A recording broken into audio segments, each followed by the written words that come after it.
Hey everyone! Welcome back to the channel. Today I've got something pretty exciting for you. A breakdown of President Trump's recent remarks after his visit to the Daytona 500. After taking in the energy from the crowd at the race, he sat down with reporters and answered some tough questions. We're going to dive into his responses about Russia, Ukraine, NATO, and his diplomacy efforts. If you're interested in politics or world affairs, stick around. Before we dive in, don't forget to hit that subscribe button and turn on notifications. Let's get into it. Trump kicks things off talking about his visit to the Daytona 500. He praises the event, saying how fantastic it was, and you can feel the excitement as he describes the atmosphere. Trump talks about the love people have for the sport and the people involved in it. Even with a rain delay, he says people were still pumped. He jokes about how people will go home and watch the race from their TV screens. The energy around that event seems to have left quite an impression on him. But then, the tone shifts as he moves into some heavier topics. The conversation turns toward international issues. Trump gets asked about his involvement in negotiations with Saudi Arabia, but the real focus is on peace talks between Russia and Ukraine. He stresses that the war should have never started, and that he's working hard to get it resolved. Trump confirms that President Zelensky will be part of the conversations. It seems like Trump's priority is finding a peaceful resolution. Moving on, Trump's asked about allowing Europeans to buy U.S. weapons to support Ukraine. Trump keeps his strategy close to his chest, but indicates he has a specific plan. This part of the conversation shows how complex the situation is. There's a balance between supporting Ukraine and managing international arms deals. The issue of weaponry has been a hot-button topic, and Trump seems like he's trying to navigate that delicate line. Then, the conversation turns to Russia's potential actions against NATO. When asked if he's worried about Russia launching a full-scale war against NATO, Trump's answer is firm. He doesn't agree with that scenario. He brushes it off and downplays the concern. But then, the follow-up question about Vice President Pence's comments that the U.S. might take military action if Russia doesn't come to the table, that's where Trump gets a little more defensive. He said, So Daytona was fantastic, the crowd was amazing. The people love that sport, and they're wonderful people that run it. And they had a little rain delay, but we'll go home and watch it, I guess. Or some of you will, and others will try and create peace throughout the world. Do you have any questions, please? Sir, did you speak to Secretary Rubio this morning? I did. What is the latest with the negotiations in Saudi Arabia? What's he thinking? We're moving along. We're trying to get a peace with Russia and Ukraine, and we're working very hard on it. It's a war that should have never started. Do you expect Zelensky to be involved in these conversations? What will his role be? I do. He will be involved, yes. Mr. President, would you allow Europeans to buy U.S.-made weapons for Ukrainians?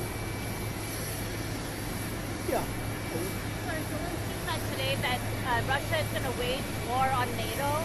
Do you agree with that? Do you have any concerns about? No, I don't agree. I don't agree. Not even a little bit. Vice President Vance said that the United States would potentially take military action against Russia if they won't come to an agreement. Do you agree with that stance? I don't know if that's what he said. I don't think he said that. So, based on your conversations with President Putin, what do you think he wants ultimately in Ukraine? I think he wants to stop fighting. I see that. We spoke long and hard. Steve Witkoff was with him for a very extended period, like about 3 hours. I think he wants to stop fighting. They have a big, powerful machine. You understand that.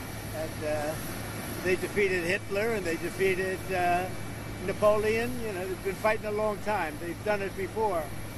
And but I think he'd like to. I think he would like to stop fighting. Do you think he wants the whole of Ukraine, or just what do you think he wants? No, I think he wants to stop. That was my question to him, because if he's going to go on, that would have been a big problem for us. And that would have caused me a big problem, because you just can't let that happen. I think he wants to end it, and they want to end it fast. Both of them. And Zelensky wants to end it too. Sir, when do you think that can actually happen? When do you think the fighting can stop? Well, we're working to get it done. I mean, you know, it's too bad it started. It would have been a lot easier to end it before it started, right? But it started because we had an incompetent president that he didn't know what he was doing. That should have never started. That war was so easy to stop. Remember this, that under Bush, they took a lot. Under Obama, they took a lot. Under Biden, they're trying to take the whole thing. And under Trump, they took nothing. Nothing was gone. Not even a little bit. So it's too bad. It's really too bad. A lot of people are dead right now that should be alive, and a lot of cities are destroyed that can never come back like they were. Those beautiful golden domes and all of the multicolored domes that were 1,000 years old, they're all laying in, just shattered. So it's very sad. They ruined the culture.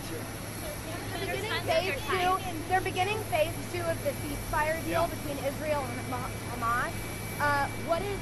What's going on there? Have you been briefed on the latest related to that? I have been briefed. I told Bibi, you do whatever you want, because my statement was they got to come back now.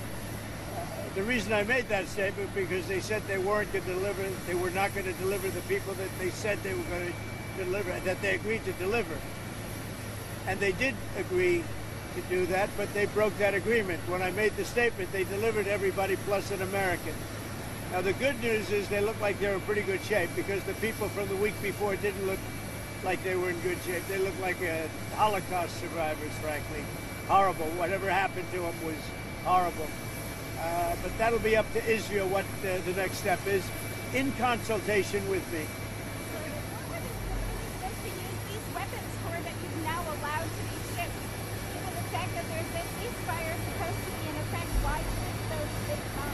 Peace through strength. You understand that, right?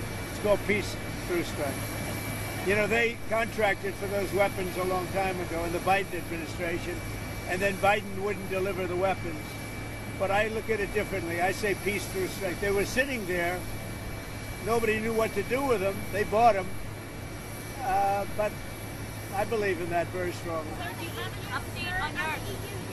European Union is talking about banning food imports from the U.S. Kind of along the lines of your reciprocal Why is tariffs. that? Why? Reciprocal tariffs. They don't like the That's all right. I don't mind. Let them do it. Let them do it.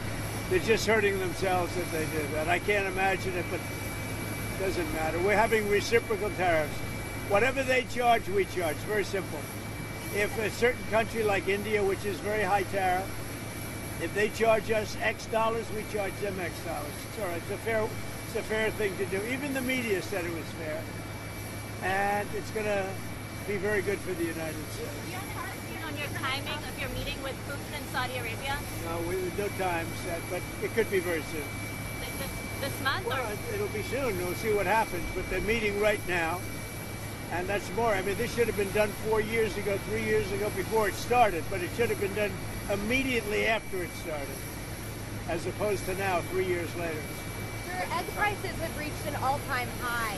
What's your Which is what? Egg prices have reached an Well, all-time there's high. a clue. It was a long, before I ever got here, it was at an all-time. This didn't, remember, I've been here for 3 weeks.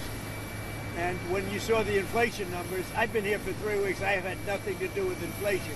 This was caused by Biden. I had 4 years of virtually no inflation. So I'm just taking over. But I'll tell you what, this country has made more progress in the last 3 weeks than it's made in the last 4 years. And we're respected again as a country. Thank you very much. Thank you.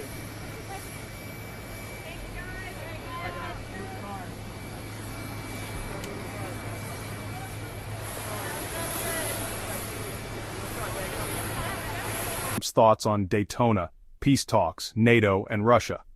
A lot of ground was covered in this brief exchange with the press, and it gives us a lot to think about in terms of U.S. foreign policy moving forward. Let me know what you think. Do you agree with Trump's approach to peace talks, or do you think the U.S. should be taking a more aggressive stance? Drop your thoughts in the comments below.